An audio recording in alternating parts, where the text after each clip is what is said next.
ನಮಸ್ಕಾರ ಎಲ್ಲರಿಗೂ. ನಾನು ಅನುಪಮಾ ಕೆ ಬೆಂಚಿನ್ಮರಡಿ. ಮಕ್ಕಳಿಗಾಗಿಯೇ ಪುಸ್ತಕಗಳನ್ನು ಬರೀತೇನೆ, ಆಮೇಲೆ ಅವರಿಗೋಸ್ಕರನೇ ಪ್ರಕಾಶಿಸ್ತೇನೆ ಕೂಡ.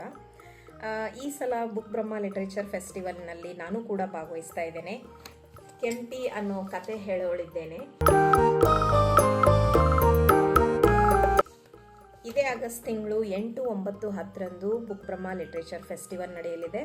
ಕೋರಮಂಗಲದ ಸೆಂಟ್ ಜಾನ್ಸ್ ಕಾಲೇಜಿನಲ್ಲಿ ನಡೆಯುತ್ತದೆ. ಹೋದ ವರ್ಷದಂತೆ ಈ ವರ್ಷ ಕೂಡ ಸಾಕಷ್ಟು ಫೇಮಸ್ ಆಥರ್ಸ್ ಬರ್ತಾರೆ. ಅವ್ರ ಜೊತೆ ನೀವು ಸೆಲ್ಫಿ ತಕ್ಕೊಳ್ಬೋದು, ಬುಕ್ ಸೈನಿಂಗ್ ಮಾಡಿಸ್ಕೊಳ್ಬೋದು. ಅದರ ಜೊತೆಗೆ ಮಕ್ಕಳಿಗಾಗಿಯೇ ಅಂತ ಚಿಣ್ಣರ ಲೋಕದಲ್ಲಿ ಆರ್ಟ್ ಆ್ಯಕ್ಟಿವಿಟಿ ಇದೆ, ಗೇಮ್ಸ್ ಇದೆ, ಪರ್ಫಾರ್ಮೆನ್ಸ್ ಇದೆ, ಕ್ವಿಜ್ ಕಾಂಪಿಟೇಷನ್ ಕೂಡ ಇದೆ. ನೀವು ಬನ್ನಿ, ನಿಮ್ಮ ಮಕ್ಕಳನ್ನು ಕರ್ಕೊಂಡು ಬನ್ನಿ. ಇನ್ನೊಂದು ಸರ್ಪ್ರೈಸ್ ಇದೆ. ಈ ಸಲದ ಚಿಣ್ಣರ ಲೋಕದ ಮ್ಯಾಸ್ಕೆಟ್ ಅಂತಾನೆ ಒಂದು ಅಳಿಲು ಬರ್ತಾ ಇದೆ, ಬೆಳ್ಳಿ ಅಂತ. ಆ ಅಳಿಲಿಗೂ ಕೂಡ ನಿಮ್ಮ ಮಕ್ಕಳಂತಾನೆ ನೇಚರ್, ಬುಕ್ಸ್, ಸ್ಟೋರೀಸ್ ಅಂದರೆ ಇಷ್ಟ ಅಂತೆ. ಹಾಗಾದರೆ ನೀವು ನಿಮ್ಮ ಮಕ್ಕಳನ್ನ ಕರ್ಕೊಂಡು ಬರ್ತೀರಲ್ವಾ? Thank you.